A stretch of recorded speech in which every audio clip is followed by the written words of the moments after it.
Hello friends, welcome to learning path. मैं उम्मीद करता हूँ कि अब आप किसी भी ट्रांजैक्शन की जर्नल एंट्री करना और जर्नल एंट्री से उसकी लेजर में पोस्टिंग करना अच्छे से सीख गए हैं।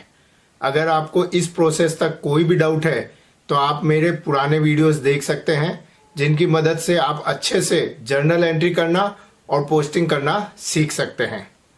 आज इस वीडियो में हम अकाउंटिंग के नेक्स्ट स्टेज पर जाएंगे, यानी कि मेंटेनिंग कैश बुक। जनरली जैसा कि हम जानते हैं और अभी तक आपने सीखा है कि कोई भी जो बिजनेस का ट्रांजैक्शन होता है वो जब हम अकाउंटिंग में रिकॉर्ड करते हैं तो उसे हम जर्नल में रिकॉर्ड करते हैं। बट कई बार ये होता है कि कुछ पर्टिकुलर के टाइप के जो ट्रांजैक्शंस होते हैं उन्हें अलग से रिकॉर्ड करना ज़्यादा कन्वीनियंट हो जाता है।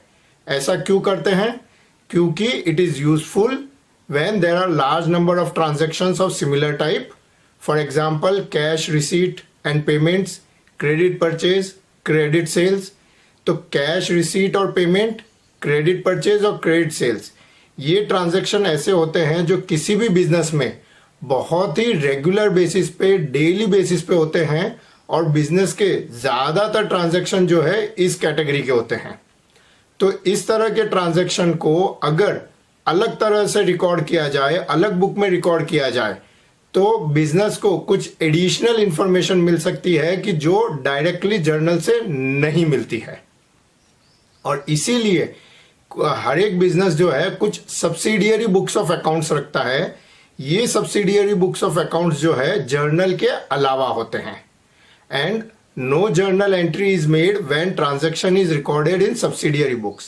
यहाँ पे आपको ये खास ध्यान रखना होगा कि कोई भी जो बिजनेस ट्रांजैक्शन होता है जिसे हम सब्सिडियरी बुक में जब रिकॉर्ड करते हैं तो वो हम जर्नल में रिकॉर्ड करने की बजाय सब्सिडियरी बुक में रिकॉर्ड कर रहे हैं।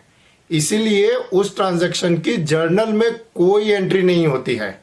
जब सब्सिडियरी बुक में ट्रांजैक्शन की एंट्री होती है तो जर्नल में एंट्री नहीं करनी होती है। और बिजनेस में कुछ सब्सिडियरी बुक्स है जो इंपॉर्टेंट होती है और वो कोई भी बिजनेस जो है मेंटेन करता है। और ये सब्सिडियरी बुक्स है cash book, sales book, purchase book, purchase return book और सेल्स रिटर्न बुक। अब हम देखते हैं कि ये सब्सिडियरी बुक्स क्यों मेंटेन की जाती है, इनका क्या बेनिफिट्स है। तो availability of certain information not available even in the ledger, for example credit sales and credit purchases।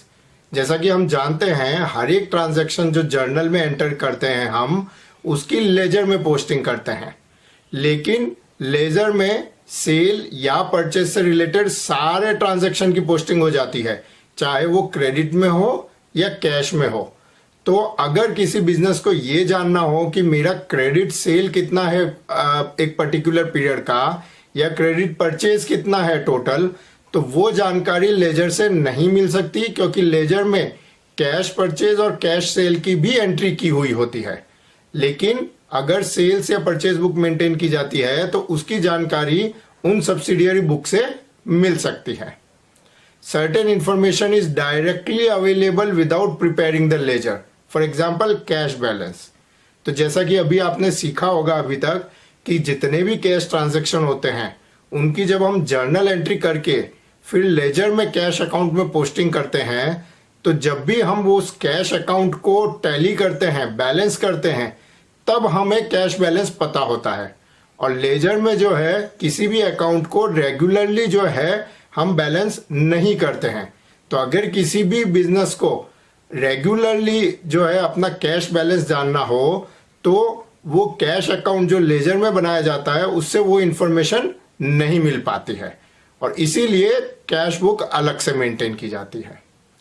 तो इन सब्सिडियरी बुक में से जो सबसे इंपॉर्टेंट सब्सिडियरी बुक है यानी कि कैश बुक, उसके बारे में आज हम सीखेंगे कि कैश बुक कैसे मेंटेन की जाती है।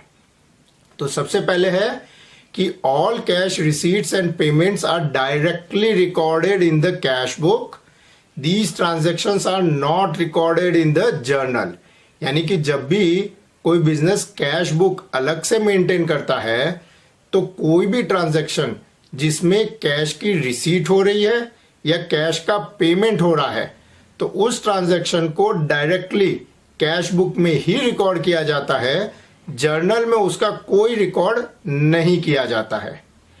Cash book is similar to the cash account prepared in the ledger. तो यहाँ जो सबसे अच्छी बात है वो ये है कि जो कैश बुक है उसका फॉर्मेट जो हम लेजर में कैश अकाउंट बनाते हैं उसी की तरह होता है, तो आपको नया फॉर्मेट सीखने की जरूरत नहीं है। It is closed on daily basis और any other periodicity. Cash account is generally closed annually. जब हम लेजर में कैश अकाउंट बनाते हैं तो उसे रेगुलरली क्लोज हम नहीं करते हैं, बैलेंस हम नहीं करते हैं। जनरली फाइनल अकाउंट बनाने के लिए साल में एक बार जो है सारे लेजर अकाउंट की बैलेंसिंग की जाती है, या कई बार जरूरत हो तो बीच में भी कभी बैलेंसिंग कर सकते हैं। लेकिन कैश बुक जो है उसका बैलेंसिंग जो है या तो डेली किया जाता है या हर एक वीक किया जाता है, क्योंकि बिजनेस को जो है अपना कैश बैलेंस हर वक्त उसकी जानकारी चाहिए होती है। इसलिए कैश बुक को जो है रेगुलरली बैलेंस करके कैश कितना जो बैलेंस है वो पता किया जाता है। It has same format as cash account, जो कि हम ऑलरेडी बात कर चुके हैं। Preparing cash book is like preparing cash account in ledger without having journal entry. Journal entry is to be done mentally. यानी कि आपको याद होगा कि जब किसी कैश ट्रांजैक्शन की हम जर्नल एंट्री करते हैं तो क्या होता है।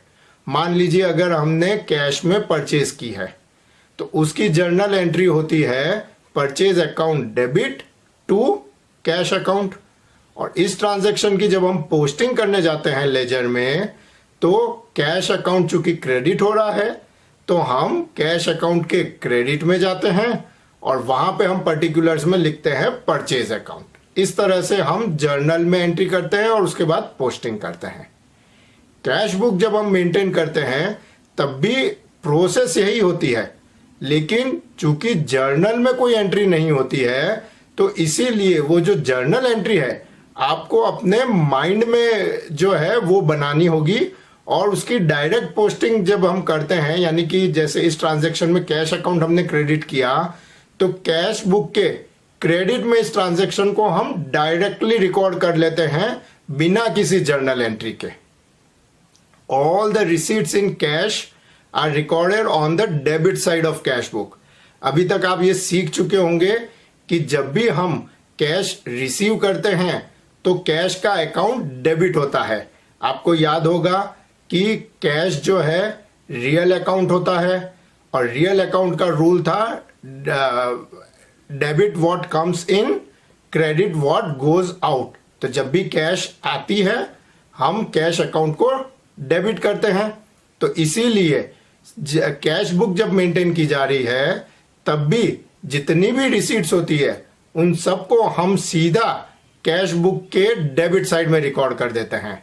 और उसी तरह जितने भी पेमेंट्स हैं उन्हें हम कैश बुक के क्रेडिट साइड में रिकॉर्ड करते हैं। When cash book is prepared, separate cash account is not maintained. तो ये खास याद रखना होगा कि जो कैश बुक है वो कैश अकाउंट के बजाय ही मेंटेन की जाती है, उसके रिप्लेसमेंट में मेंटेन की जाती है। तो इसलिए जब कैश बुक मेंटेन की जा रही है तो अलग से लेजर में कैश अकाउंट नहीं बनाना होता है। Cash book will always have debit balance, it can never have credit balance.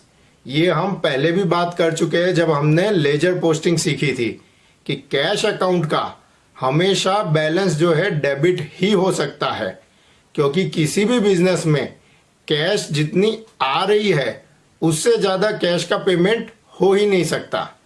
Cash हो सकता है हमारी रेवेन्यू रिसीट हो या लोन हो, लेकिन किसी भी फॉर्म में जो कैश आई है उसी का पेमेंट हो सकता है, उतना ही पेमेंट हो सकता है। इसीलिए कभी भी कैश अकाउंट या कैश बुक का क्रेडिट बैलेंस नहीं हो सकता है।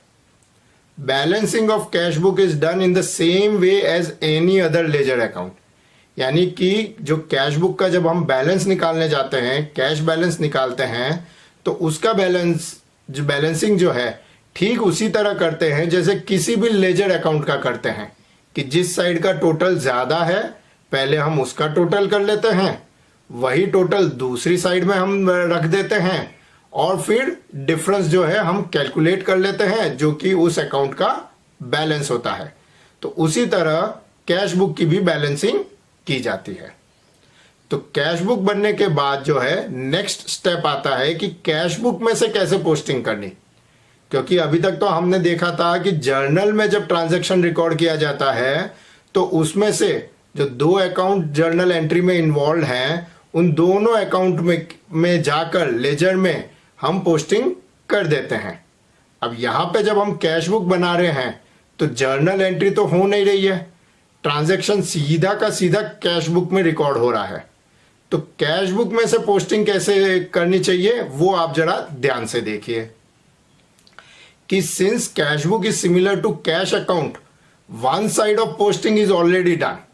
यानी कि किसी भी कैश ट्रांजैक्शन में जब हम जर्नल एंट्री से पोस्टिंग करते थे तो एक अकाउंट कैश अकाउंट होता था, तो कैश अकाउंट के हम उसमें लेजर में जाकर पोस्टिंग कर देते थे।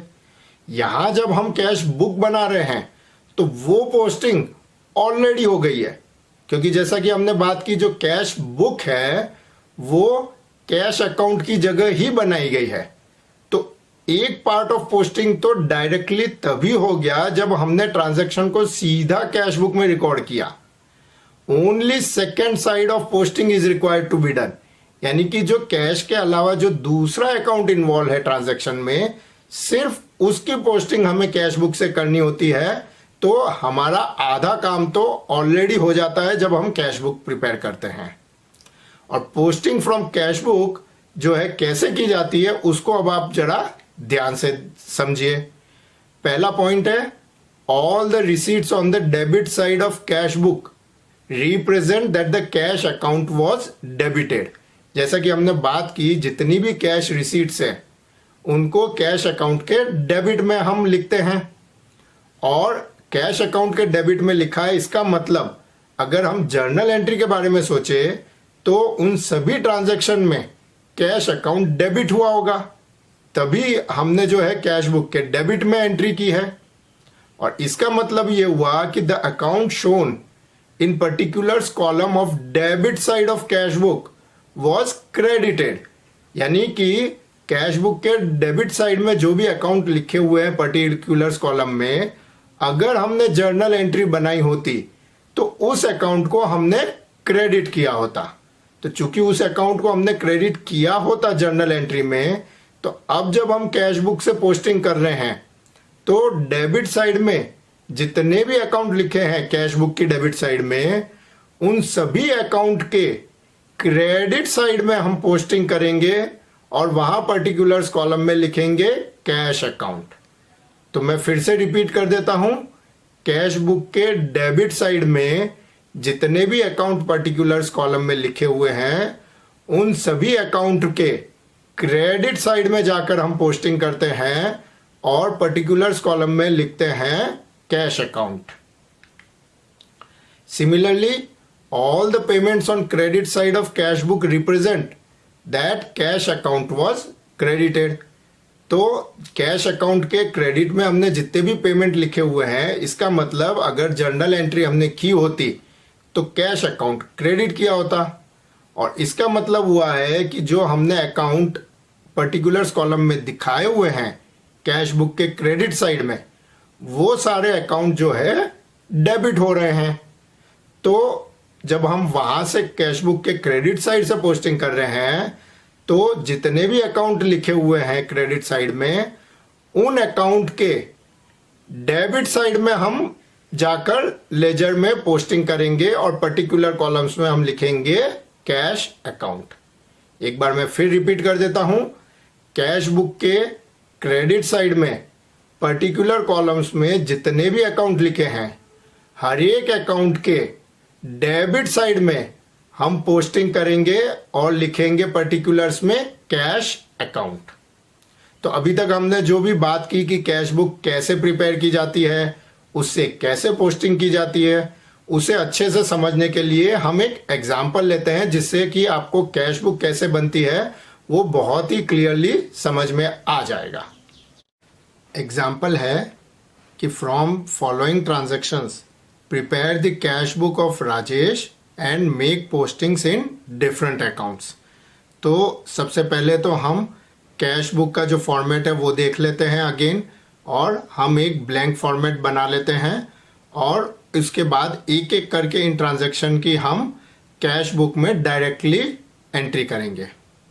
जो पहला ट्रांजैक्शन है वो है Rajesh started business with cash of ₹1,00,000। अब इस ट्रांजैक्शन को हम कैश बुक में कैसे एंटर करते हैं उसका सिंपल तरीका और उसके पीछे का लॉजिक वो दोनों मैं आपको बताऊंगा। सिंपल तरीका ये है कि बिजनेस स्टार्ट किया है, ओनर से बिजनेस को कैश मिली है, यानी कि बिजनेस में कैश आई है और कैश की रिसीट है तो डेबिट साइड में एंट्री रिकॉर्ड करना है, और कैश का पेमेंट है तो क्रेडिट साइड में रिकॉर्ड करना है।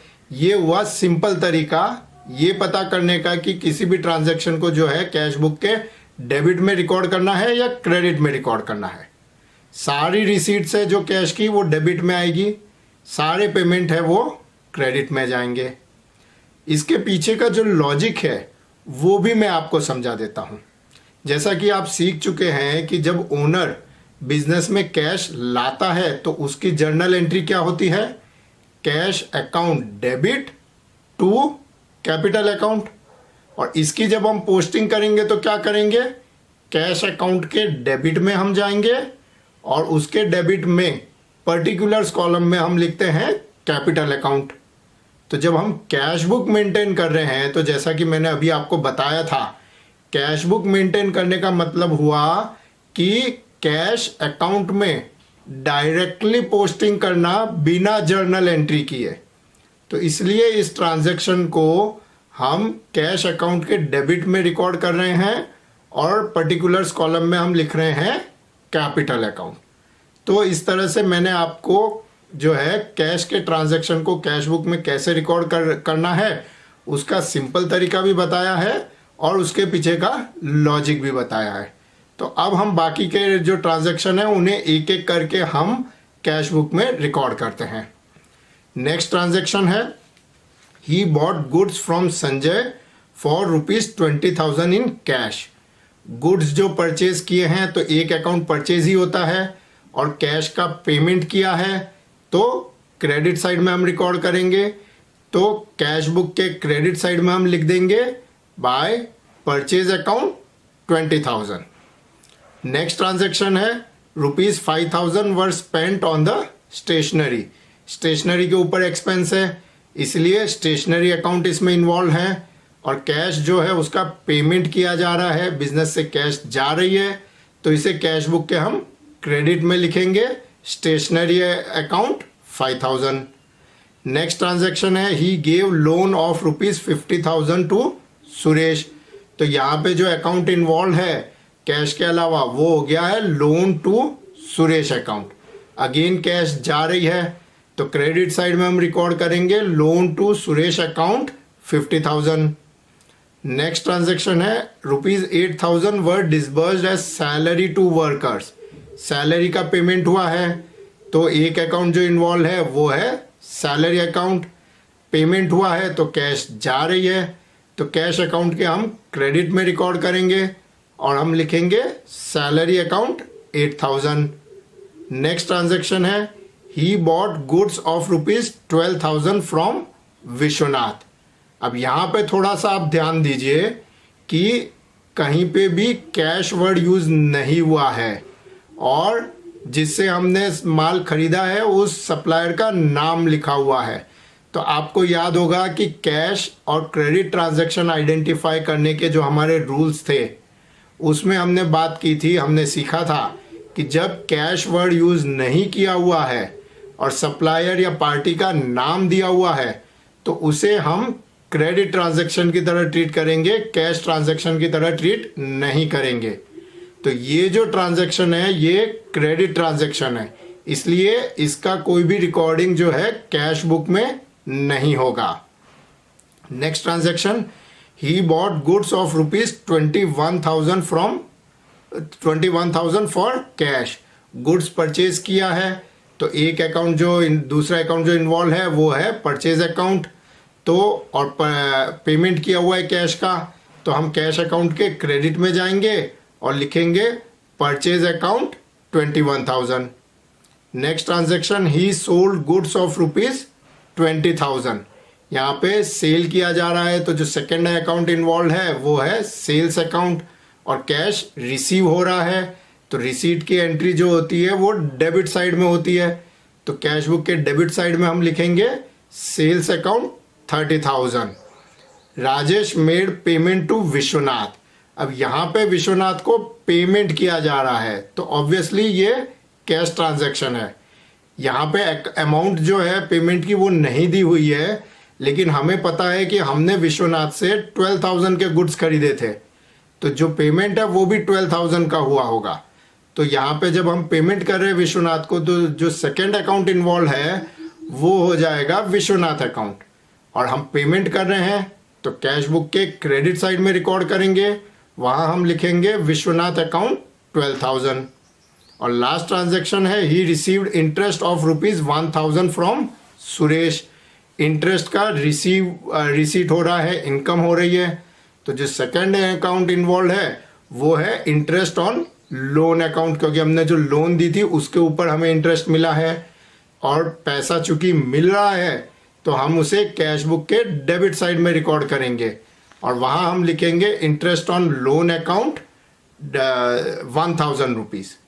तो इस तरह से जितने भी ट्रांजैक्शन है हमने कैश बुक में रिकॉर्ड कर लिए हैं। अब हम जो है कैश बुक का बैलेंसिंग करते हैं और उसका बैलेंस फाइंड आउट करते हैं। तो उसका तरीका सिंपल है, जैसा कि हमने लेजर की बैलेंसिंग में सीखा है कि जिस साइड का टोटल ज़्यादा हो उसका पहले हमें टोटल करना होता है, और हमें पता है कि कैश अकाउंट में कभी भी डेबिट साइड का ही टोटल ज़्यादा होगा, क्रेडिट साइड का टोटल कभी भी डेबिट से ज़्यादा नहीं हो सकता।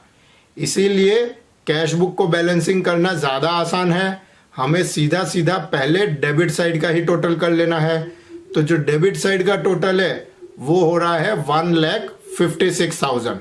तो 1,56,000 जो है हम क्रेडिट साइड पे भी टोटल के कॉलम में लिख देते हैं, और जो क्रेडिट साइड में जितने भी पेमेंट हमने किए हुए हैं उसे जब हम टोटल से माइनस करते हैं तो बैलेंस आ जाता है 40,000। तो यहाँ पे कैश बुक का जो बैलेंस है, जिसे हम कैश इन हैंड भी कहते हैं, वो हो जाता है 40,000। तो इस तरह से जो है कैश ट्रांजैक्शन की कैश बुक में रिकॉर्डिंग की जाती है। अब हम देखते हैं कि जो नेक्स्ट स्टेप है कि कैश बुक से पोस्टिंग कैसे की जाती है।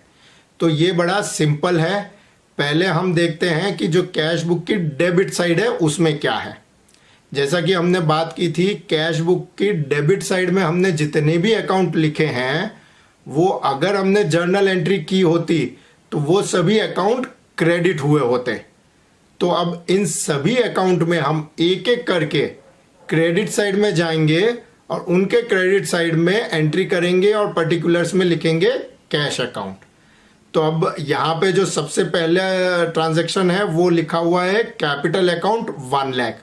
तो हम कैपिटल अकाउंट के क्रेडिट में जाएंगे, वहाँ लिखेंगे कैश अकाउंट और अमाउंट लिखेंगे 1 लाख।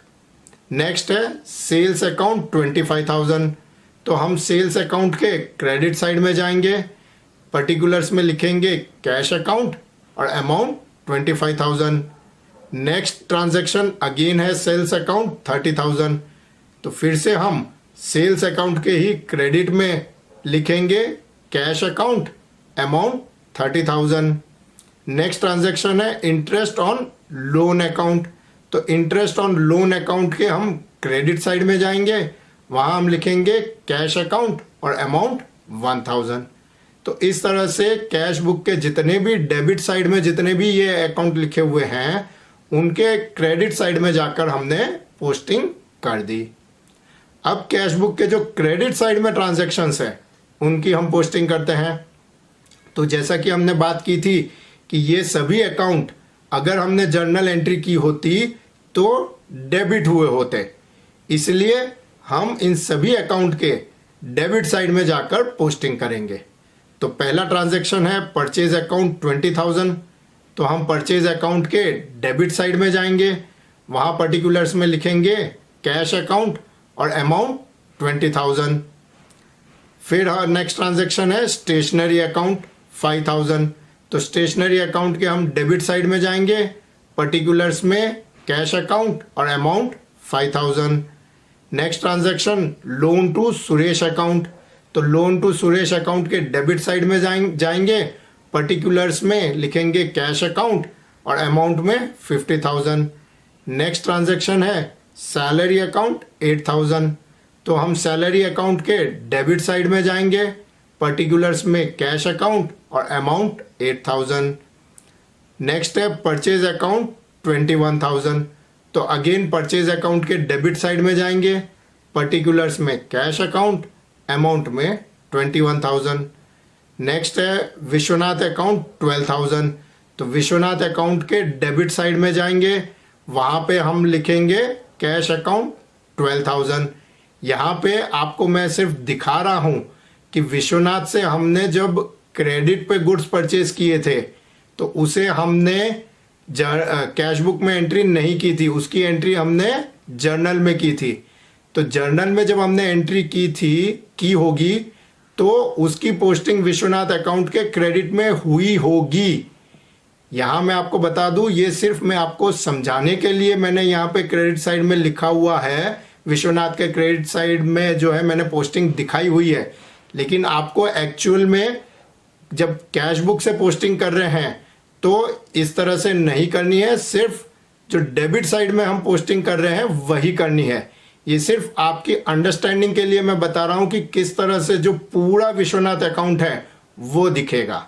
लेकिन जब कैश बुक से एंट्री कर रहे हैं तो चूंकि हम क्रेडिट साइड से एंट्री कर रहे हैं तो सिर्फ विश्वनाथ अकाउंट के डेबिट साइड में ही पोस्टिंग होगी।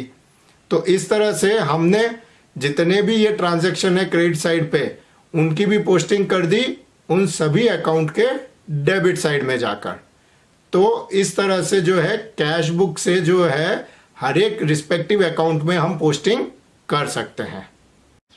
आई होप अब आपको ये समझ में आ गया होगा कि कैसे जो कैश ट्रांजैक्शन होते हैं उनकी डायरेक्ट एंट्री हम कैश बुक में करते हैं और कैश बुक से पोस्टिंग कैसे करते हैं। तो अब हम जानते हैं कि जैसे कैश बुक मेंटेन करती है कोई भी एंटिटी, वैसे ही एंटिटी जो है बैंक बुक भी मेंटेन करती है या कर सकती है। And all transactions through bank, all deposits and withdrawals are recorded directly in the bank book.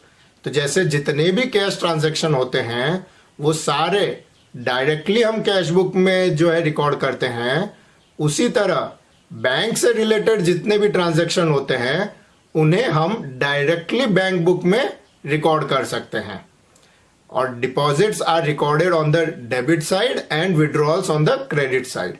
तो कैश बुक की ही तरह बैंक बुक में भी जितना भी पैसा आ रहा है बैंक अकाउंट में यानी कि डिपॉजिट्स हो रही है वो सारा जो है बैंक बुक में डेबिट साइड में रिकॉर्ड होता है, और जब भी पैसा जा रहा है यानी हमारे बैंक अकाउंट से पेमेंट हो रहा है वो सारे ट्रांजैक्शन हम क्रेडिट साइड में रिकॉर्ड करते हैं। Bank balance can be credit balance also. ये समझना इंपॉर्टेंट है कि जो हमने पहले बात की थी कि जो कैश बुक है और या कैश अकाउंट है उसका बैलेंस कभी भी क्रेडिट बैलेंस नहीं हो सकता, वो हमेशा डेबिट बैलेंस ही होगा। लेकिन बैंक अकाउंट के केस में वो रूल लागू नहीं होता है। बैंक में हो सकता है कि बैंक बिजनेस को ये फैसिलिटी दे कि जितना पैसा बिजनेस ने बैंक अकाउंट में डिपॉजिट किया है उससे ज़्यादा का पेमेंट भी बिजनेस कर सकता है। तो उस केस में जो है बैंक में डिपॉजिट कम होगा और विड्रॉल ज़्यादा होगा, यानी कि क्रेडिट बैलेंस भी हो सकता है, और इस क्रेडिट बैलेंस को हम बैंक ओवरड्राफ्ट कहते हैं। यहाँ मैं आपको एक प्रैक्टिकल तरीका बताता हूँ कि जिससे आप कैश बुक या बैंक बुक कैसे मेंटेन करते हैं वो आप समझ सकते हैं। अगर आपके घर में कोई बिजनेस कर रहा है तो आप उनसे पूछिए कि वो कैश अकाउंट कैसे मेंटेन करते हैं और उनका कैश अकाउंट देखिए। अगर कोई बिजनेस नहीं भी कर रहा है तो आपके फादर या आपके मदर का जो बैंक अकाउंट है आप उसकी कॉपी लीजिए, आप उनको पूछिए कि आप कैसे बैंक अकाउंट मेंटेन कर रहे हैं। उस बैंक अकाउंट को जब आप देखेंगे तो आपको बहुत अच्छे से समझ में आ जाएगा कि बैंक बुक या बैंक अकाउंट कैसे मेंटेन किया जाता है। अब यहाँ पे हम कुछ ऐसे बैंकिंग ट्रांजैक्शंस की बात करते हैं कि जो चेक के अलावा किए जाते हैं। आज इंटरनेट की एज में जो बैंक के थ्रू जो ट्रांजैक्शन है उसको करने के बहुत सारे नए तरीके आ गए हैं। बिना चेक का यूज़ किए हुए भी पैसा हमारे अकाउंट में आ सकता है या हमारे अकाउंट से हम पेमेंट कर सकते हैं। इंटरनेट जब नहीं था तो सिर्फ चेक या कैश ही ये तरीका था कि जिससे बैंक में पैसा आ सकता था या जा सकता है। तो ये जो नए तरीके आए हैं उसमें से दो इंपॉर्टेंट जो तरीके हैं उनके बारे में हम बात करेंगे। पहला है आरटीजीएस और दूसरा है एनईएफटी। तो पहले तो मैं आपको ये बता दूं कि ये दोनों ही तरीके, दोनों ही मेथड जो हैं, ये है कि बैंक से कैसे पैसा ट्रांसफर किया जा सकता है, यानी कि एक बैंक अकाउंट से दूसरे बैंक अकाउंट में। जो इंपॉर्टेंट पॉइंट है कि funds get transferred very quickly. In cheque funds get credited on third day, यानी कि अगर मैं अपने बैंक अकाउंट में आज कोई चेक डिपॉजिट करता हूं मॉर्निंग में, तो मेरे बैंक अकाउंट में वो पैसा थर्ड वर्किंग डे पे आएगा। यानी कि अगर मैंने मंडे को डिपॉजिट किया है तो वेडनेसडे को वो पैसा मैं यूज कर सकता हूं, और अगर मैंने सैटरडे को डिपॉजिट किया है तो चूंकि संडे हॉलीडे आ जाता है तो मैं ट्यूसडे को वो पैसा यूज कर सकता हूं। जबकि आरटीजीएस और एनईएफटी ट्रांजैक्शन से अगर मेरे अकाउंट में कोई पैसा आता है तो वो इमीडिएटली पैसा आ जाता है। आरटीजीएस में तो बिल्कुल भी टाइम नहीं लगता, इमीडिएटली पैसा अकाउंट में आ जाता है या जा सकता है। और एनईएफटी में कुछ घंटे लग सकते हैं, लेकिन उससे ज्यादा वक्त नहीं लगता है। अब हम समझते हैं कि आरटीजीएस और एनईएफटी में फर्क क्या है। तो आरटीजीएस का फुल फॉर्म है रियल टाइम ग्रॉस सेटलमेंट। इसमें जो है पैसा इंस्टेंटली ट्रांसफर हो जाता है। मतलब जैसे ही मैंने अपने बैंक अकाउंट में ये अप्रूवल दिया कि अमुक पैसा मुझे किसी और अकाउंट में ट्रांसफर करना है, तो इमीडिएटली रियल टाइम बेसिस पे वो पैसा दूसरे के अकाउंट में चला जाएगा। लेकिन आरटीजीएस का यूज जनरली 2 लाख से ज्यादा की अमाउंट का पेमेंट करने पर ही यूज किया जाता है। और एनईएफटी का फुल फॉर्म है नेशनल इलेक्ट्रॉनिक फंड ट्रांसफर। इसमें जो पैसा है वो ट्रांसफर होता है बैचेस में। यानी कि बैंक क्या करती है कि जैसे मान लीजिए अगर एनईएफटी में उसे सुबह 10 से 12 के बीच में जितने भी ट्रांजैक्शन हुए हैं, किसी का पैसा आया है या जा रहा है, वो सारे के सारे ट्रांजैक्शन को वो 12 बजे एग्जीक्यूट करेगा। तो सुबह 10 से 12 या 12 बजे से पहले तक जितने भी इंस्ट्रक्शन एनईएफटी में मिले हैं वो 12 बजे एग्जीक्यूट होंगे। उसके बाद नेक्स्ट टाइम बैंक रख सकती है कि आफ्टरनून में 3 बजे। तो 12 बजे से 3 बजे के बीच में जितने भी एनईएफटी ट्रांजैक्शन हुए हैं उनका एग्जीक्यूशन होगा 3 बजे। तो एनईएफटी जो है उसमें पैसा डिपॉजिट या विड्रॉ कुछ घंटे के बाद होता है, लेकिन आरटीजीएस में इमीडिएटली इंस्ट्रक्शन देते ही पैसा ट्रांसफर हो जाता है। और एनईएफटी यूज किया जाता है 2 लाख रुपए से कम अमाउंट के लिए। कुछ बैंकें जो है आरटीजीएस या एनईएफटी दोनों फैसिलिटी जो है फ्री ऑफ कॉस्ट प्रोवाइड करती है, और कुछ बैंकें उसके ऊपर चार्ज लेती है। अगर कोई चार्ज भी होता है तो जो एनईएफटी का चार्ज है जनरली आरटीजीएस से कम होता है, क्योंकि आरटीजीएस में जो है फास्टर सर्विस अवेलेबल होती है।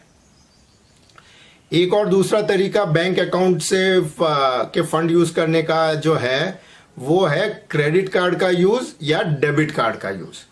पहले तो ये हम समझ लें कि ये दोनों ही कार्ड का जो यूज किया जाता है वो पेमेंट के लिए किया जाता है कैश की जगह पर। यानी कि जहां हम कैश कैरी नहीं कर रहे हैं और हम किसी अपनी परचेजेस के लिए पेमेंट करना चाहते हैं तो हम कार्ड से पेमेंट कर सकते हैं। जो फर्क है दोनों में डेबिट कार्ड और क्रेडिट कार्ड में कि debit card requires availability of money in bank account. यानी कि हमारे बैंक अकाउंट में जितना पैसा है उतना ही पैसे का पेमेंट हम डेबिट कार्ड के थ्रू कर सकते हैं। और चूंकि हमारे ही पैसा हम यूज कर रहे हैं डेबिट कार्ड से पेमेंट के लिए, तो नो रीपेमेंट इज रिक्वायर्ड, यानी उस पैसे को हमें बैंक को फिर वापस देने की जरूरत नहीं होती है, क्योंकि बैंक ने हमारे ही पैसे का यूज किया है डेबिट कार्ड से पेमेंट करने के लिए। Credit card allows card holder to make payment by using credit given by card issuer, यानी कि क्रेडिट कार्ड जो है उसमें जिस कंपनी ने क्रेडिट कार्ड इश्यू किया हुआ है वो कार्ड होल्डर को अलाउ करती है कि वो अमुक अमाउंट तक का पेमेंट कर सकता है, बावजूद इसके कि उसके बैंक अकाउंट में कोई पैसा न हो। तो क्रेडिट कार्ड जो है वो यूज किया जाता है जब हम अपने पैसे यूज नहीं करना चाहते हैं और जो कार्ड इश्यू करने वाली कंपनी है उससे जो क्रेडिट लिमिट दी गई है उसे हम जब यूज करते हैं अपने पेमेंट्स के लिए, तो वो क्रेडिट कार्ड के थ्रू किया जाता है। और repayment of amount spend through credit card is to be done within stipulated time. तो चूंकि हम बैंक का दिया हुआ पैसा या कार्ड कंपनी का दिया हुआ पैसा यूज कर रहे हैं, तो ऑब्वियसली वो पैसा हमें लौटाना भी होगा। और हर एक जो कार्ड कंपनी है उसके नियम होते हैं कि कितने दिनों में वो पैसा हमें उन्हें लौटाना होता है, और अगर उतने दिनों में हम वो पैसा नहीं लौटाते हैं तो कार्ड कंपनी जो है इंटरेस्ट चार्ज करती है, जो कि काफी हाई रेट होता है। अब हम बात करते हैं डबल कॉलम कैश बुक की। Like cash, any business entity has large number of transaction through bank.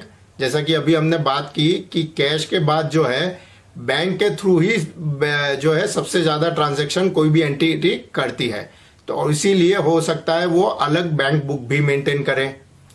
तो a separate bank book like cash book helps in recording transactions through bank at one place. तो जब separate bank book maintain की जा रही है तो bank के through जितने भी ट्रांजैक्शन हो रहे हैं उन सब का रिकॉर्ड एक जगह आ जाता है। लेकिन owner may like to have information of all cash and bank transaction together.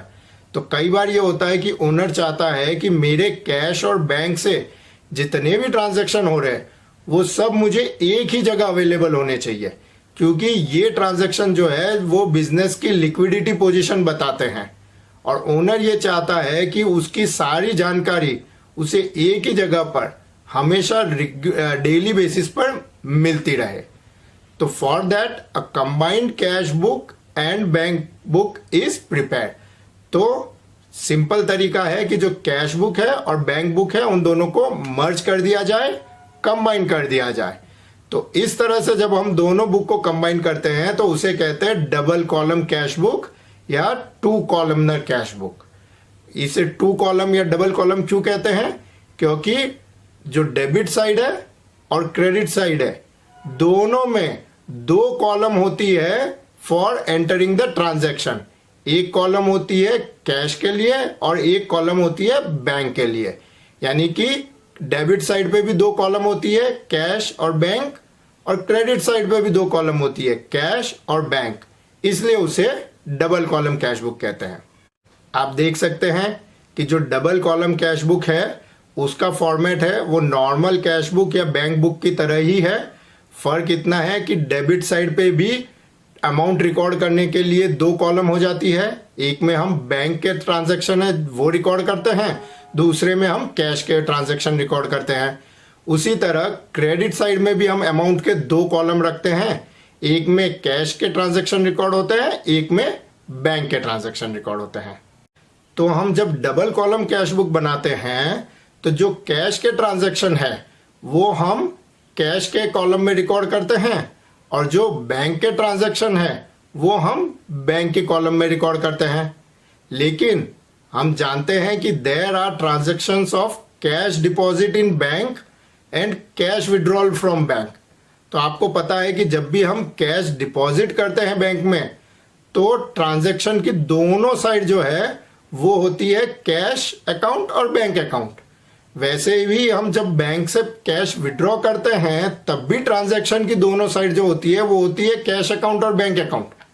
तो यहाँ पे जो है दोनों ही अकाउंट ऐसे हैं जो हमारी डबल कॉलम कैश बुक में है। तो अब ऐसे ट्रांजैक्शन को कैसे रिकॉर्ड किया जाता है? तो उसमें transactions between cash account and bank account are entered on both sides of such cash book. यानी कि डबल कॉलम कैश बुक में हम डेबिट और क्रेडिट दोनों साइड में अकाउंट ट्रांजैक्शन रिकॉर्ड करते हैं जब भी कैश बैंक में डिपॉजिट की जाती है या विड्रॉ की जाती है।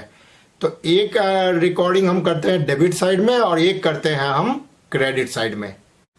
To identify such transaction separately, C यानी कि contra, C is return in the LF column, ledger folio column.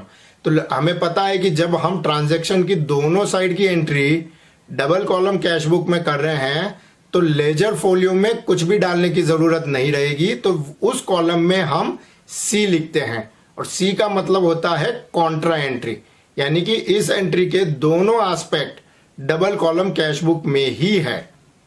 और यहां जो सबसे इंपॉर्टेंट पॉइंट है वो है कि no separate posting is done for such transactions as posting for both accounts have been done in the cash book itself. यानी कि जब हम डबल कॉलम कैश बुक बना रहे हैं और बैंक में कैश डिपॉजिट या बैंक से कैश विड्रॉ का ट्रांजैक्शन हो रहा है, तो चूंकि कैश और बैंक दोनों अकाउंट का इंपैक्ट हम डबल कॉलम कैश बुक में ही दे रहे हैं, उसे डेबिट में भी रिकॉर्ड कर रहे हैं और क्रेडिट में भी रिकॉर्ड कर रहे हैं। तो चूंकि और कोई तीसरा ट्रांजैक्शन इन्वॉल्व नहीं है, तो जब इस तरह का ट्रांजैक्शन हम डबल कॉलम कैश बुक में रिकॉर्ड करते हैं तो उसकी कोई भी पोस्टिंग अलग से करने की जरूरत नहीं रहती है। Balancing is done separately for cash account and bank account, यानी कि जब हम बैलेंस करते हैं, हम पता करना चाहते हैं कि कितना कैश बैलेंस है और कितना बैंक बैलेंस है, तो जैसे हम सिंगल कैश बुक का हम बैलेंसिंग करते हैं वैसे ही यहाँ पे हम जो है कैश कॉलम है उसका हम अलग बैलेंसिंग करके उसका बैलेंस फाइंड आउट करते हैं और जो बैंक है उस कॉलम का अलग से बैलेंसिंग करके उसका भी बैलेंस अलग से हम फाइंड आउट करते हैं। और जैसा कि हम बात कर चुके हैं कि कैश अकाउंट जो है या कैश बुक जो है उसका जो बैलेंस है वो हमेशा डेबिट होगा, लेकिन बैंक अकाउंट का जो बैलेंस है वो क्रेडिट बैलेंस भी हो सकता है और उसे हम ओवरड्राफ्ट कहते हैं। अब यहाँ पे हम एक स्पेशल एस्पेक्ट की बात करते हैं कि जैसा कि हम जानते हैं कि cheque received from customer is deposited into bank. हमें किसी भी कस्टमर से जब चेक मिलता है तो हम उसे बैंक में डिपॉजिट करते हैं और उस वक्त हम जो है बैंक अकाउंट डेबिट कर देते हैं और कस्टमर का अकाउंट क्रेडिट कर देते हैं।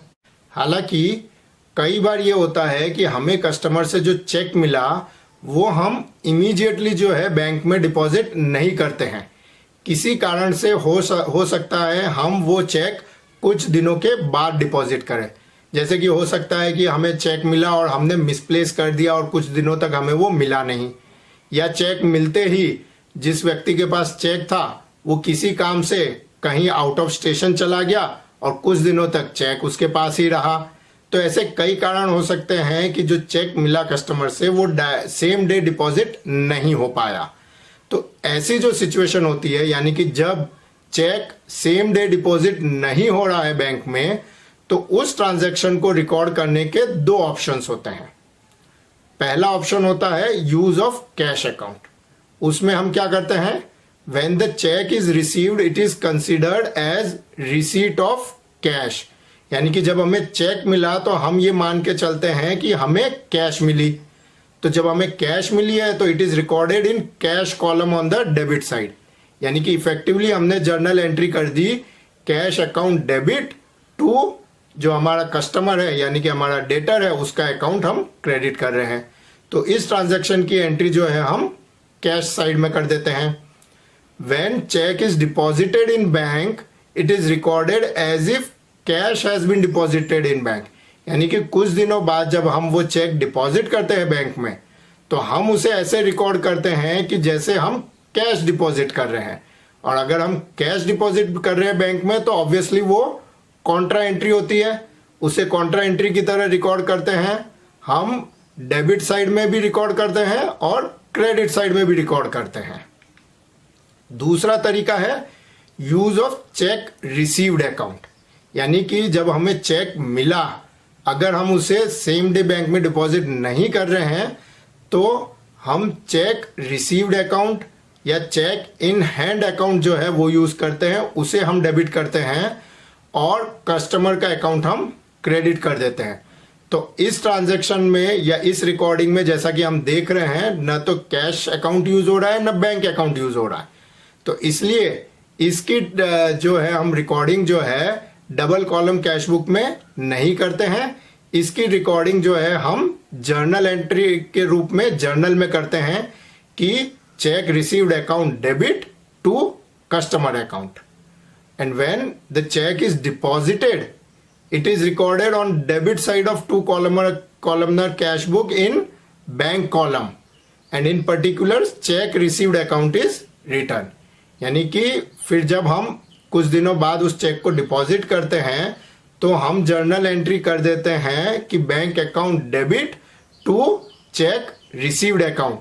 तो उसकी एंट्री हम डबल कॉलम कैश बुक के डेबिट साइड में बैंक कॉलम में करेंगे और चेक रिसीव्ड अकाउंट हम लिखेंगे पर्टिकुलर्स में।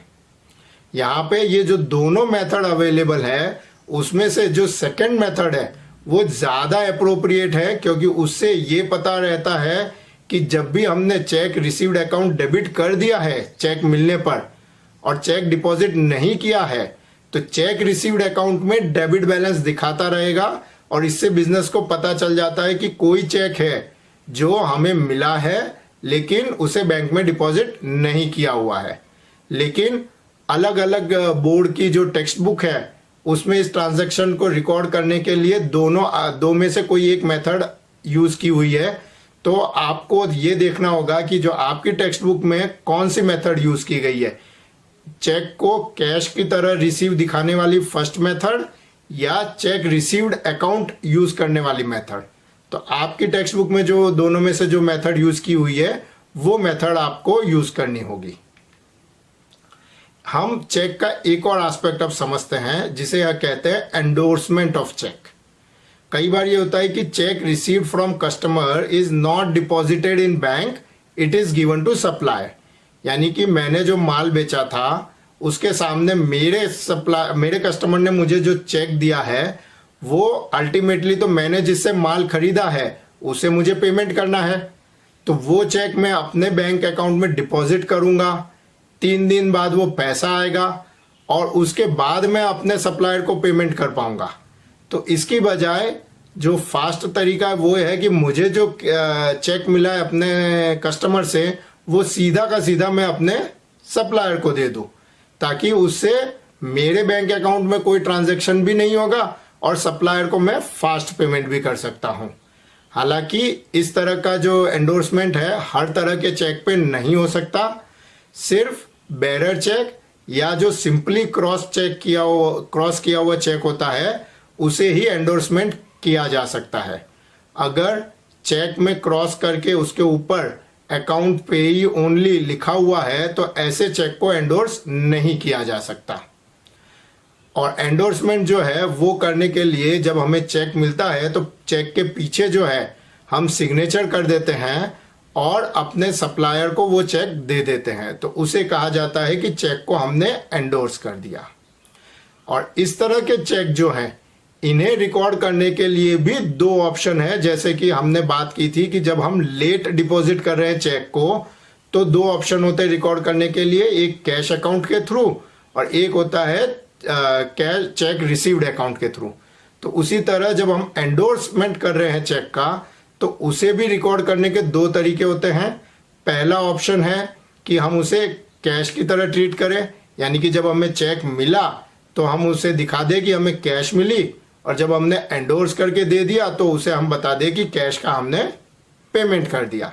और दूसरा तरीका है कि हम सीधा का सीधा एंडोर्समेंट कर रहे हैं तो हम उसे चेक रिसीव्ड की तरह लिखे, जब हमें मिला है तो चेक रिसीव्ड अकाउंट डेबिट हो जाएगा और हमारे कस्टमर का अकाउंट क्रेडिट हो जाएगा। और जब उसे एंडोर्स करके हम सप्लायर को दे रहे हैं तो सप्लायर अकाउंट डेबिट हो जाएगा और चेक रिसीव्ड अकाउंट क्रेडिट हो जाएगा। तो इसमें आप जैसा कि देख सकते हैं जब हम सेकंड ऑप्शन यूज करते हैं यानी कि चेक रिसीव्ड अकाउंट वाला ऑप्शन, तो इसमें कहीं पे भी कैश अकाउंट या बैंक अकाउंट इन्वॉल्व नहीं हो रहा है। तो ऐसे ट्रांजैक्शन की एंट्री कैश बुक में नहीं की जाएगी। अब हम एक एग्जाम्पल से समझते हैं कि जो डबल कॉलम कैश बुक है उसे कैसे बनाया जाता है और कैसे प्रिपेयर किया जाता है। एग्जाम्पल है, record the following transactions in double column cash book and balance it. तो पहला है, initial cash balance was ₹10,000 and bank balance was ₹8,000। तो यहाँ पे हमें कैश अकाउंट और बैंक अकाउंट का बैलेंस दे रखा है। तो डबल कॉलम कैश बुक जो है उसका फॉर्मेट हमें पता है, वो हम प्रिपेयर करेंगे। और चूंकि यहाँ पे दोनों बैलेंस, कैश और बैंक दोनों के बैलेंस डेबिट बैलेंस है, तो इसके डेबिट साइड में हम लिख देंगे balance brought forward. Cash column में हम लिखेंगे 10,000, बैंक कॉलम में लिखेंगे हम 8,000। जो नेक्स्ट ट्रांजैक्शन है वो है, insurance premium was paid by cheque amounting to ₹1,200। तो जब हम डबल कॉलम कैश बुक में ट्रांजैक्शन रिकॉर्ड करते हैं तो हमें दो एस्पेक्ट देखने होते हैं। पहला कि इस ट्रांजैक्शन में पैसा आ रहा है या जा रहा है, पहला वो देखना है।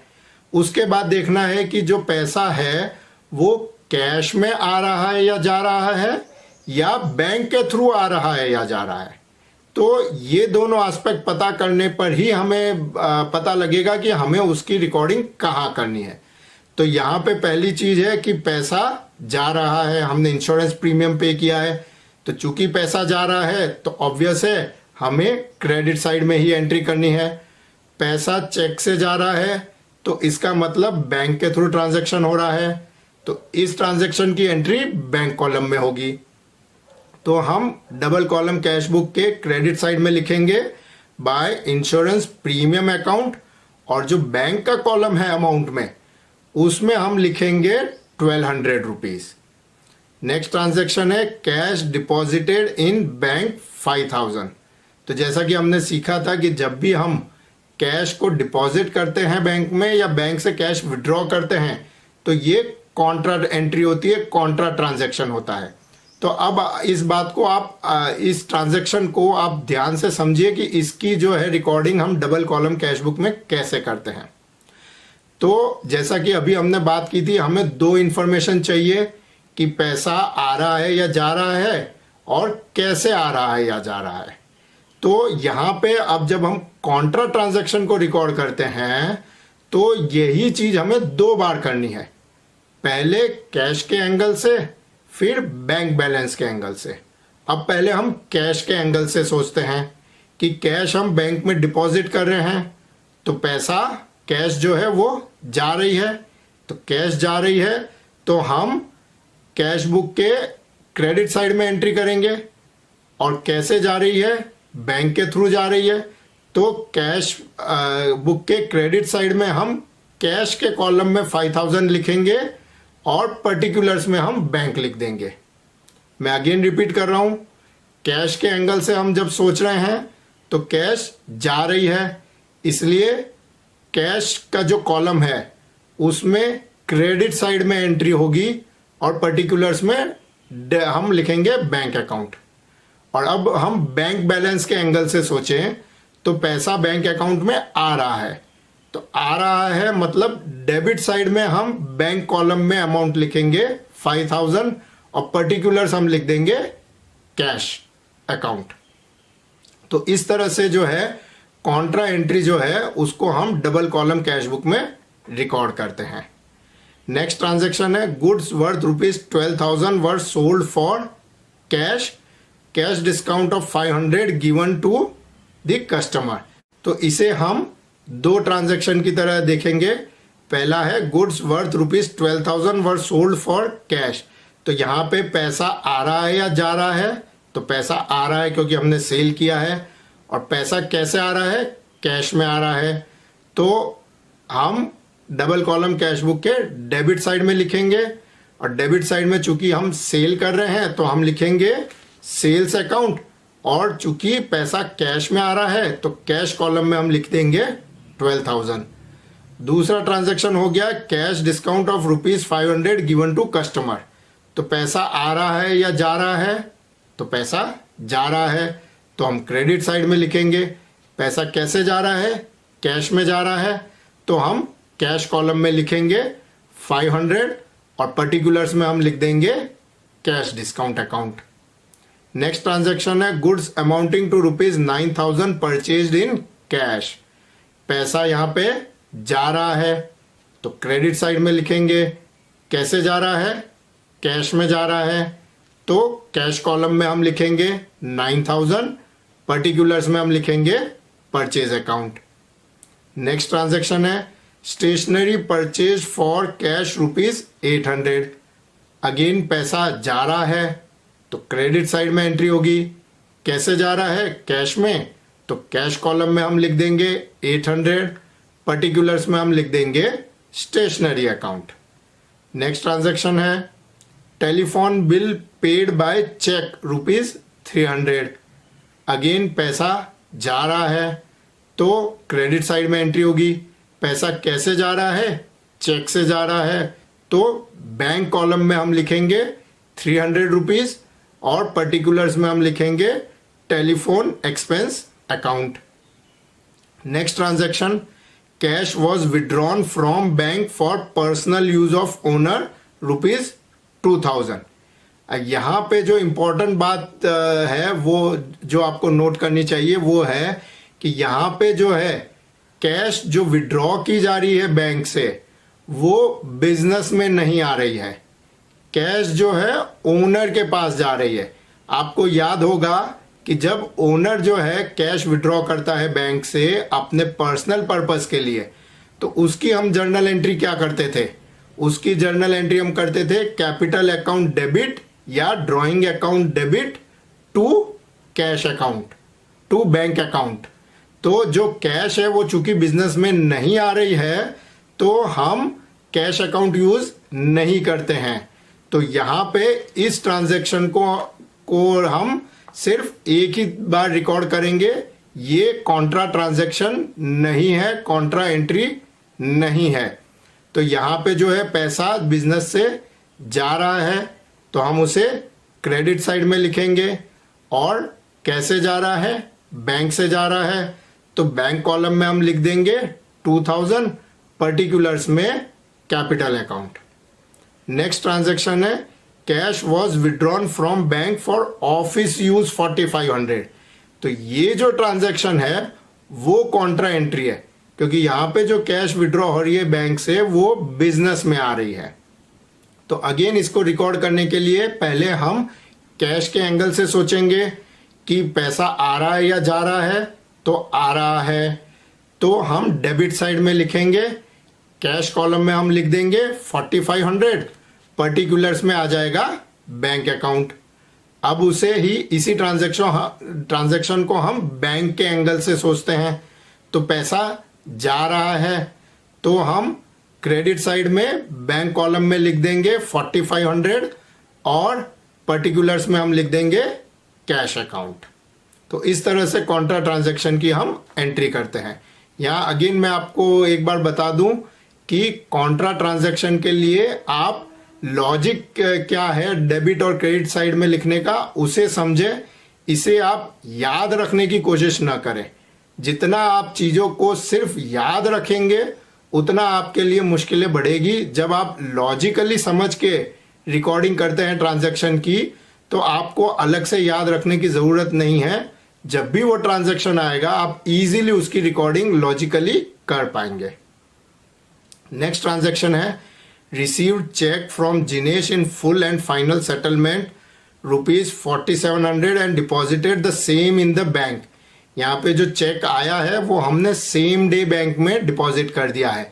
तो अगेन पैसा आ रहा है या जा रहा है, तो पैसा आ रहा है तो कैश बुक के डेबिट साइड में एंट्री होगी। पैसा कैसे आ रहा है, बैंक के थ्रू आ रहा है, तो बैंक कॉलम में हम लिख देंगे 4,700 और पर्टिकुलर्स में आ जाएगा जिनेश अकाउंट।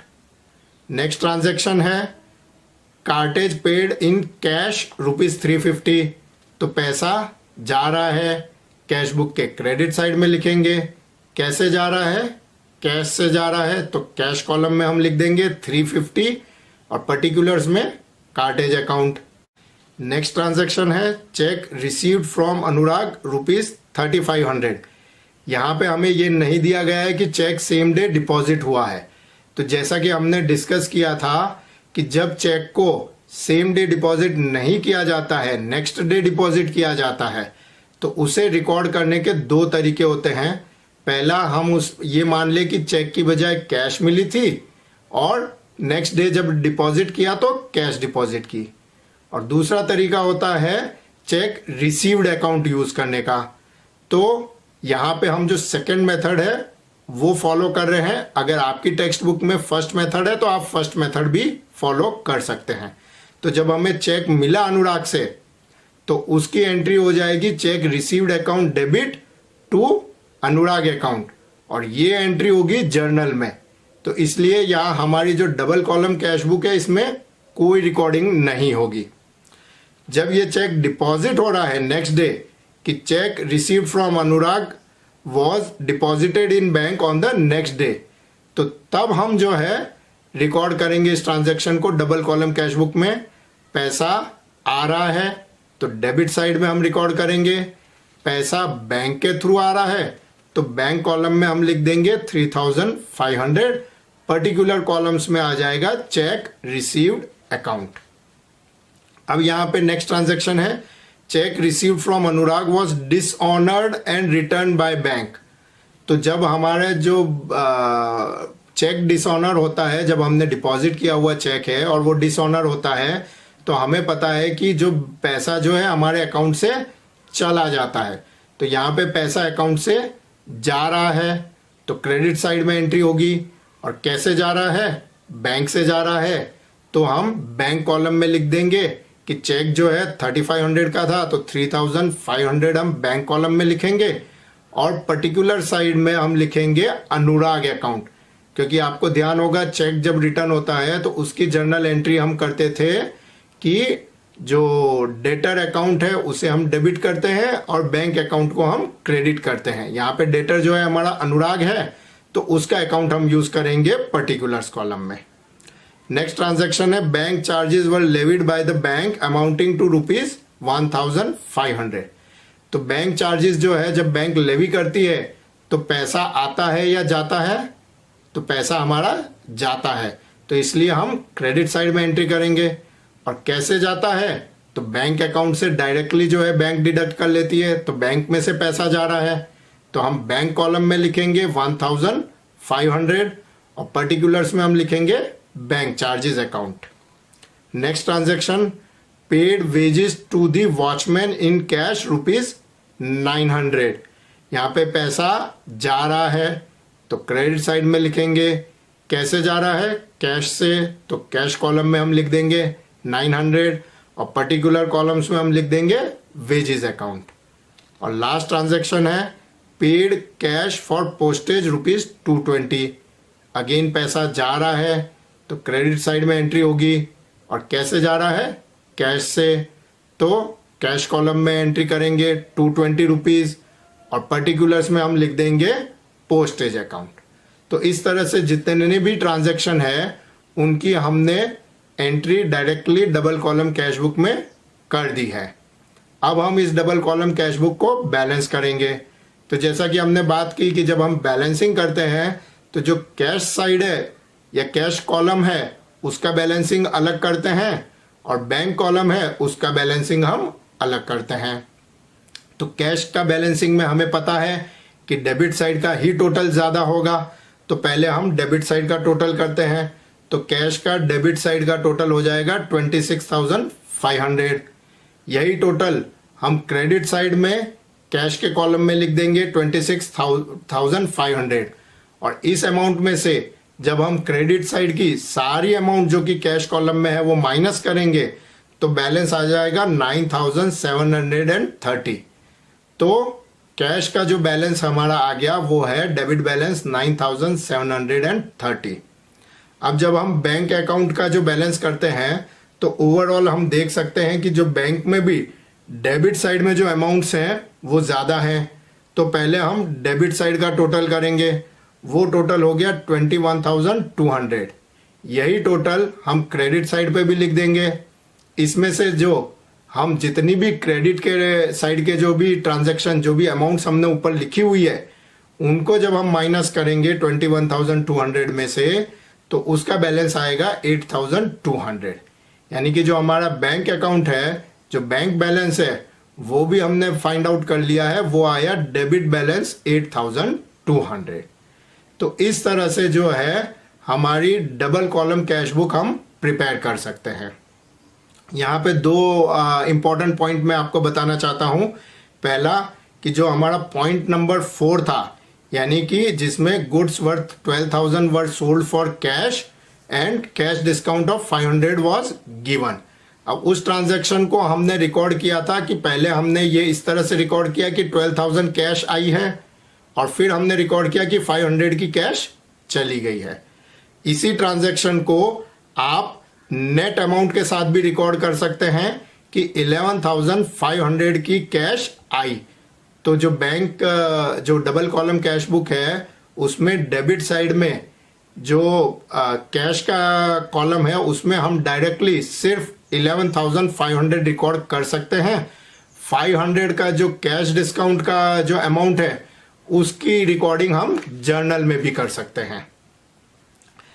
दूसरा, मैं अगेन आपको यहाँ पे याद दिलाना चाहूंगा कि when cash is withdrawn from bank for personal use of owner, जैसा कि हमने पॉइंट नंबर 9 में देखा था, the cash does not come in business, तो वो कॉन्ट्रा ट्रांजैक्शन नहीं होता है।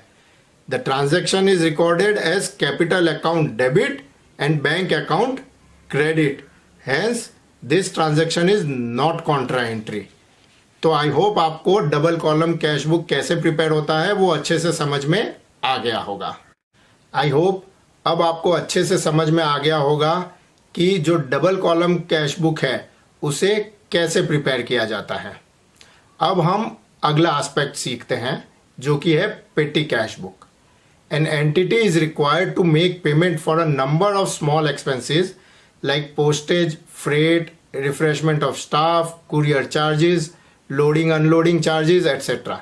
यानी कि किसी भी बिजनेस में डेली बेसिस पर बहुत सारे छोटे छोटे एक्सपेंसेस होते रहते हैं जिसमें हमें कैश पेमेंट करना पड़ता है। These expenses are incurred in cash on daily basis and their frequency is also high. If these expenses are recorded in cash book, the cash book will be very bulky and workload of cashier will also increase.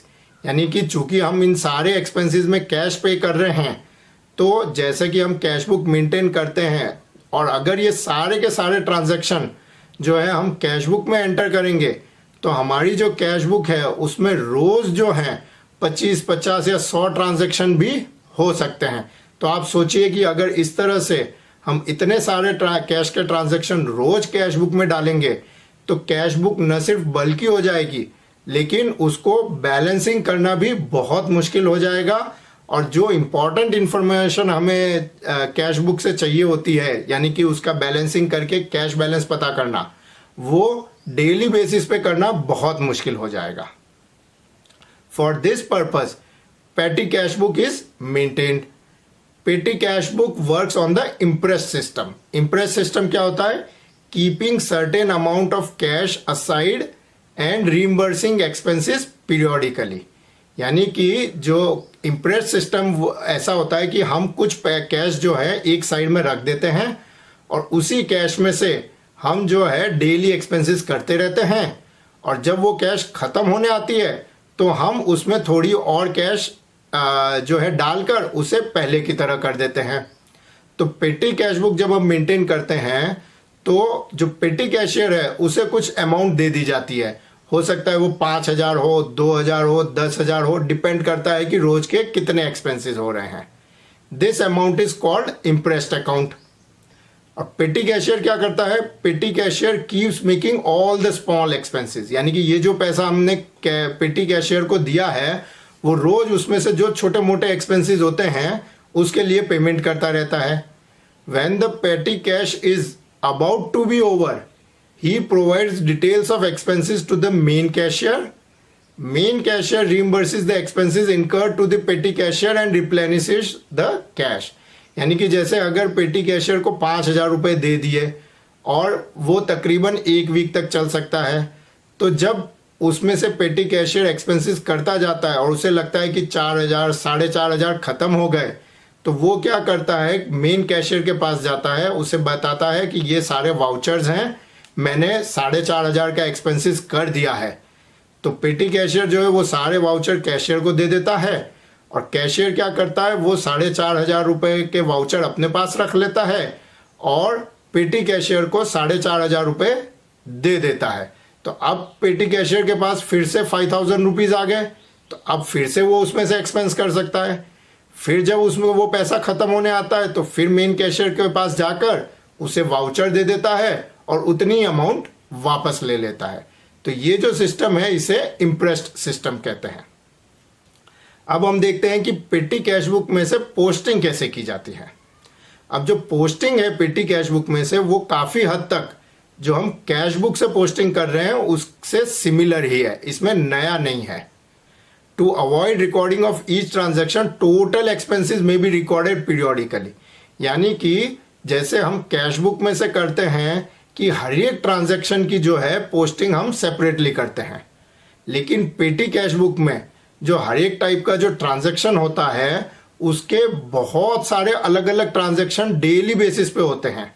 तो अगर cash book में अगर हम laser में जब posting करते वक्त सभी ट्रांजैक्शन को अलग अलग रिकॉर्ड करेंगे तो अगेन काम बहुत बढ़ जाता है।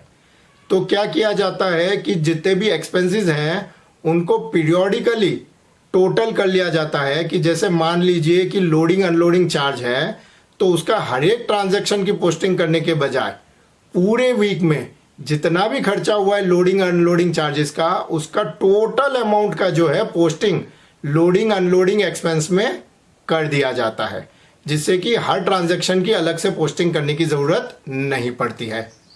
यहाँ जो ध्यान रखने की बात है कि वो है there are no receipts in petty cash book. Receipt से मतलब है रेवेन्यू, इनकम। जो पेटी कैश बुक में जो आ रहा है वो तो सिर्फ जो कैशियर पैसा दे रहा है उतना ही आ रहा है। उसके अलावा जितनी भी जो बिजनेस की रिसीट्स हैं वो सारी की सारी सिर्फ कैश बुक में रिकॉर्ड की जाती है। पेटी कैश बुक में सिर्फ और सिर्फ छोटे मोटे एक्सपेंस ही रिकॉर्ड किए जाते हैं। कोई भी इनकम जो है पेटी कैश बुक में रिकॉर्ड नहीं की जाती है। Petty cashier may open petty cash account and receipt of cash can be debited to petty cash account and credited to cash account. यानी कि कई जो पेटी कैश की पोस्टिंग करने के लिए ये किया जा सकता है कि जो पेटी कैशियर है जब उसे कैश मिल गई तो वो कैश जो है वो एक अलग अकाउंट में रिकॉर्ड कर लेता है, यानी कि पेटी कैश अकाउंट को डेबिट कर दे और कैश अकाउंट को क्रेडिट कर दे। तो उतना जो बैलेंस है वो कैश अकाउंट में दिखने की बजाय पेटी कैश में दिख रहा है और जितने भी एक्सपेंस किए जाएंगे उनमें पेटी कैश अकाउंट ही यूज़ करें। और लास्ट में जब पैसा रिप्लेनिश हो रहा है तो अगेन जब पैसा आ गया तो पेटी कैश अकाउंट डेबिट कर ले और कैश अकाउंट क्रेडिट कर दे। तो पेटी कैश अकाउंट को कैसे यूज़ किया जाता है और उसमें से कैसे पोस्टिंग की जाती है वो हम एक एग्जाम्पल से सीखते हैं। एग्जाम्पल है from the following particulars of Sanjay enterprises, prepare the petty cash book, also complete the posting from पेटी कैश बुक। तो सबसे पहले तो हम यहाँ पे जो जितने भी ट्रांजैक्शन है उनको रिकॉर्ड करने के लिए जो पेटी कैश बुक है वो हम बनाएंगे। आप देख सकते हैं कि जो पेटी कैश बुक का जो फॉर्मेट है उसमें जो अमाउंट जो कैश में रिसीव होती है पेटी कैशियर को उसे जो है लेफ्ट साइड में लिखा जाता है एज अमाउंट रिसीव्ड डेट के कॉलम के बाद में, और उसके बाद जो है पर्टिकुलर्स का कॉलम होता है जिसमें हम लिखते हैं कि किस चीज़ के लिए पेमेंट किया गया।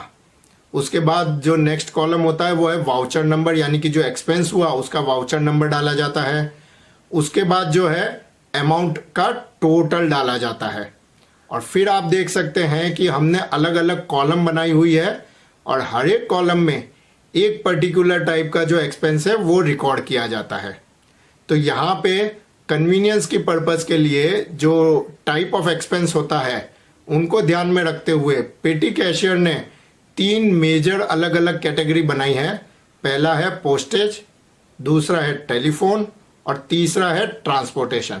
क्योंकि ये 3 टाइप के ट्रांजैक्शन बार बार होते हैं तो इन ट्रांजैक्शन के लिए अलग कॉलम बना दिया है, और बाकी के जितने भी छोटे छोटे एक्सपेंसेस होते हैं उनके लिए एक चौथा कॉलम बना दिया, मिसेलेनियस एक्सपेंसेस। तो यानी कि ये 3 टाइप के जो ट्रांजैक्शंस है, पोस्टेज, टेलीफोन और ट्रांसपोर्टेशन, उसके अलावा जो एक्सपेंसेस के लिए पेमेंट करेंगे वो सारे के सारे जो है मिसेलेनियस एक्सपेंस की तरह रिकॉर्ड किए जाएंगे। तो इस तरह से कैश बुक का फॉर्मेट हमने समझ लिया है। अब एक एक करके ट्रांजैक्शन जो है हम पेटी कैश बुक में रिकॉर्ड करेंगे। पहला है कैशियर गेव ₹5,000 टू पेटी कैशियर। यहाँ पे 5,000 मिल गए हैं तो पर्टिकुलर में हम लिखेंगे कैश रिसीव्ड, और इसकी अमाउंट जो है हम लेफ्ट साइड में रिकॉर्ड करते हैं 5,000। जितने भी एक्सपेंसेस हो रहे हैं उनकी अमाउंट राइट साइड में रिकॉर्ड हो रही है, और जब कैश मिल रही है पेटी कैशियर को तो वो अमाउंट लेफ्ट साइड में रिकॉर्ड हो रही है। जो पहला एक्सपेंस है वो है 500 वर स्पेंट ऑन पोस्टेज स्टैम्प। तो आप देख सकते हैं कि पोस्टेज स्टैम्प पे चूंकि 500 का एक्सपेंडिचर किया गया था, तो जो पहले टोटल का कॉलम है, टोटल अमाउंट का कॉलम, उसमें हम 500 लिख देते हैं, और जो पोस्टेज का कॉलम है उसमें भी हम 500 लिख देते हैं, क्योंकि ये अमाउंट पोस्टेज के लिए पे की गई। नेक्स्ट है petty cashier paid telephone bill of ₹480। तो पर्टिकुलर्स में हम लिख देंगे टेलीफोन बिल, टेलीफोन के कॉलम में हम लिखेंगे 480, और टोटल के कॉलम में भी हम लिखेंगे 480। नेक्स्ट ट्रांजैक्शन है he paid ₹350 for loading of goods. तो लोडिंग ऑफ गुड्स जो है एक तरह का ट्रांसपोर्टेशन एक्सपेंस है, तो हम पर्टिकुलर्स में लिख देंगे लोडिंग ऑफ गुड्स, और ट्रांसपोर्टेशन वाला कॉलम है उसमें लिखेंगे 350, टोटल में भी लिखेंगे 350। नेक्स्ट है he paid ₹410 for transportation of goods and gave ₹250 for food of the staff. यानी कि यहाँ पे एक ही साथ एक ही दिन में 2 एक्सपेंस हो रहे हैं, तो इसे हम रिकॉर्ड करेंगे कैसे? पर्टिकुलर्स कॉलम में हम लिख देंगे ट्रांसपोर्टेशन एंड फूड, और ट्रांसपोर्टेशन के लिए जो एक्सपेंस हुआ है 410 वो हम ट्रांसपोर्टेशन कॉलम में लिखेंगे, और जो फूड के लिए स्टाफ को पैसा दिया है उसका कोई अलग हमने हेड ऑफ एक्सपेंस नहीं बनाया है, तो उसे हम मिसेलेनियस एक्सपेंस की तरह रिकॉर्ड करेंगे। तो जो मिसेलेनियस वाला कॉलम है उसमें हम लिखेंगे 250, और इन दोनों एक्सपेंस का टोटल जो है वो हो जाता है 660, जो हम टोटल अमाउंट की कॉलम में लिख देंगे। नेक्स्ट है he gave ₹390 for postage stamp and gave ₹580 for unloading of goods. तो यहाँ 2 टाइप के एक्सपेंस हो रहे हैं, तो हम पर्टिकुलर्स में लिख देंगे पोस्टेज एंड अनलोडिंग, और जो पोस्टेज का कॉलम है उसमें हम लिखेंगे 390, ट्रांसपोर्टेशन का कॉलम है उसमें लिखेंगे हम 580, और जो टोटल अमाउंट का कॉलम है उसमें हम लिख देंगे 970। नेक्स्ट ट्रांजैक्शन है he paid ₹720 for the telephone expense. तो पर्टिकुलर्स में हम लिख देंगे टेलीफोन एक्सपेंस, टेलीफोन वाला जो कॉलम है उसमें हम लिख देंगे 720, टोटल का कॉलम है उसमें भी हम लिख देंगे 720। नेक्स्ट है he paid 200 for snack of the staff. तो जो स्नैक के लिए चूंकि अलग कोई हेड ऑफ एक्सपेंस नहीं है तो उसे मिसलेनियस एक्सपेंस की तरह बुक करेंगे, तो हम पर्टिकुलर्स में लिख देंगे स्नैक्स फॉर द स्टाफ, और मिसलेनियस एक्सपेंस का जो कॉलम है उसमें हम लिखेंगे 200, और टोटल में भी हम लिख देंगे 200। नेक्स्ट है he paid ₹1010 for new year party. अब न्यू ईयर पार्टी चूंकि साल में एक बार होती है तो उसके लिए अलग हेड ऑफ एक्सपेंस नहीं रखते हैं, वो भी मिसलेनियस में रिकॉर्ड किया जाता है। तो पर्टिकुलर्स कॉलम में हम लिख देंगे न्यू ईयर पार्टी, और मिसलेनियस वाले कॉलम में लिखेंगे 1010, टोटल में भी हम लिख देंगे 1010। अब लास्ट जो ट्रांजैक्शन वो है cashier reimburse the expenses to the petty cashier. तो यहाँ पे रीइंबर्समेंट कितनी अमाउंट का हुआ है वो हमें नहीं दिया है, लेकिन जैसा हमें पता है कि जब भी पेटी कैशियर के पास कैश खत्म होने वाली होती है, जितना भी एक्सपेंस हुआ होता है उसके जितने भी वाउचर है वो सारे वाउचर जो है पेटी कैशियर मेन कैशियर को दे देता है, और जितना एक्सपेंस हुआ है उतनी अमाउंट कैशियर जो है पेटी कैशियर को दे देता है।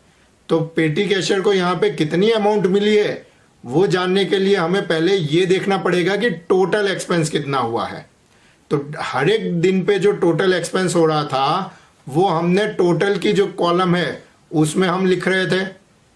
तो यहाँ पे हम टोटल जो है एक्सपेंसेस वो हम उसका टोटल करेंगे तो वो हम देख सकते हैं वो अमाउंट आ रही है 4819, यानी कि इतने दिनों में पेटी कैशियर ने टोटल 4890 का पेमेंट किया है।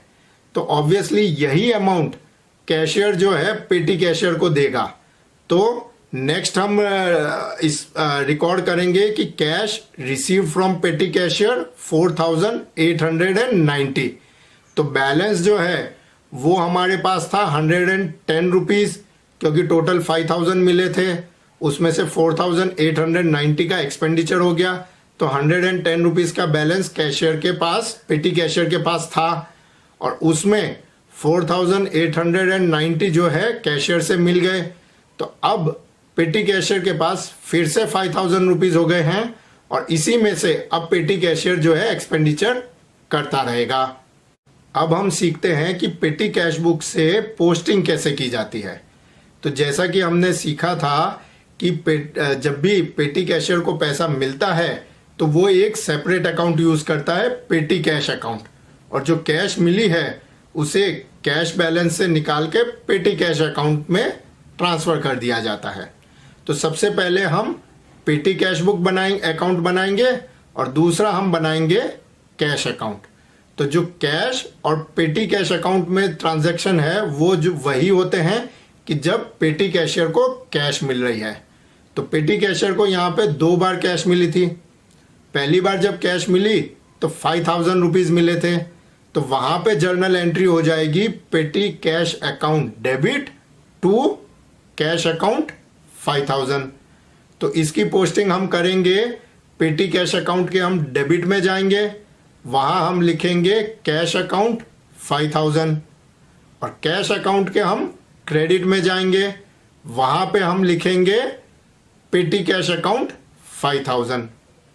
तो अब ये जो 5000 रुपीज़ मिले थे उसमें से हमें पता है कि टोटल 4890 रुपीज़ पेटी कैश में से स्पेंड किए गए, और वो सारे एक्सपेंसेस जो हैं हमने 4 कैटेगरी में डिवाइड किए थे: पोस्टेज, टेलीफोन, ट्रांसपोर्टेशन और मिसेलेनियस। तो अब इन सभी एक्सपेंसेस की हम जो टोटल अमाउंट है उसकी ही पोस्टिंग जो है हम पेटी कैश बुक में और उस एक्सपेंस के अकाउंट में करेंगे। तो इसलिए हमें कैलकुलेट करना होगा कि ये हर एक टाइप का जो एक्सपेंस है उसका टोटल अमाउंट कितना था।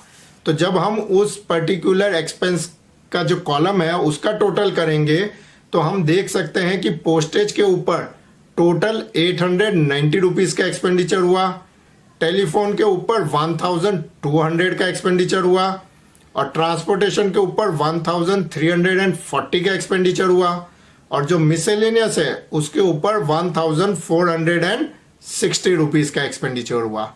तो अब ये हर एक टाइप के एक्सपेंडिचर की हम पोस्टिंग करेंगे।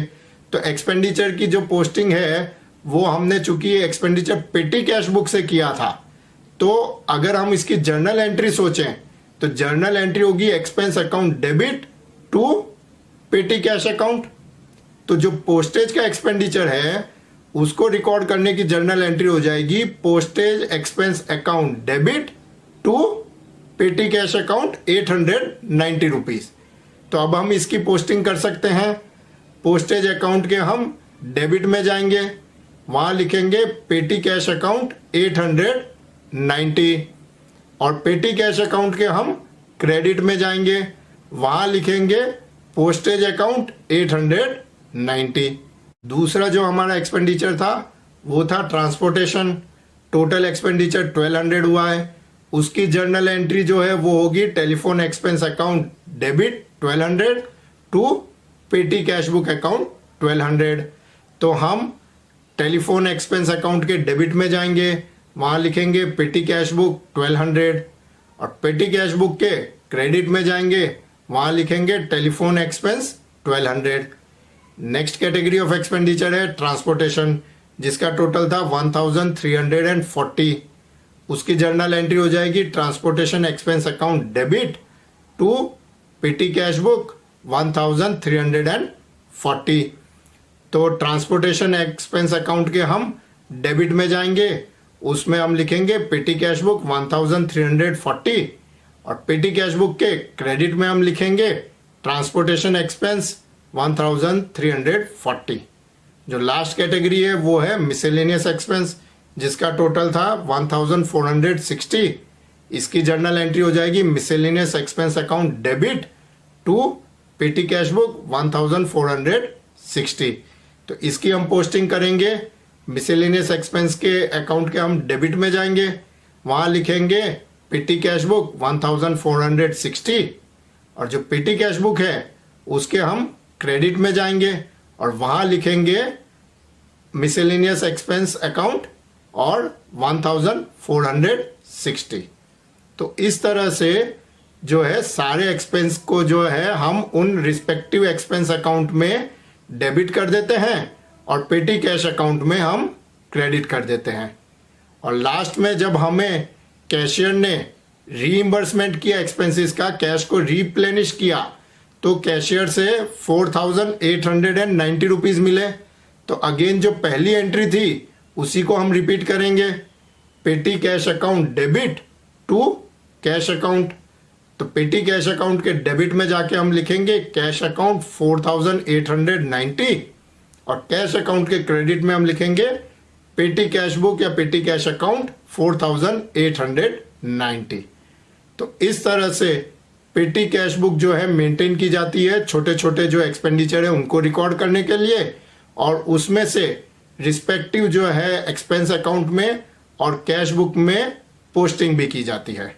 यहाँ सिर्फ एक बात और बताना चाहूँगा कि पेटी कैश बुक में क्रेडिट साइड में जो हमने अलग अलग एक्सपेंसेस के अकाउंट को अलग अलग अमाउंट से रिकॉर्ड किया है, उसे चाहे तो एक साथ एक अमाउंट के रूप में भी रिकॉर्ड कर सकते हैं सन्ड्री एक्सपेंसेस लिखकर, क्योंकि ये सारे एक्सपेंसेस जो है कई बार सन्ड्री एक्सपेंस की तरह ही बिजनेस में रिकॉर्ड किए जाते हैं। तो ये जो 4 कैटेगरी के हमने एक्सपेंस के लिए अलग अलग अमाउंट लिखी है, पेटी कैश बुक में क्रेडिट साइड में हम चारों को एक साथ लिख सकते हैं, sundry expenses as per payment made 4890। दोस्तों, अगर आपको मेरा ये वीडियो पसंद आया है तो लाइक ज़रूर करें, इस चैनल को सब्सक्राइब करें और बेल आइकन प्रेस करें ताकि मेरे नए वीडियो के बारे में आपको जानकारी मिलती रहे। अगर आपकी कोई भी क्वेरी या डाउट है तो उसे कमेंट सेक्शन में ज़रूर लिखें और आप लर्निंग पाथ के दूसरे वीडियो भी देखते रहें, मैं नए वीडियो पोस्ट करता रहूँगा। Thank you.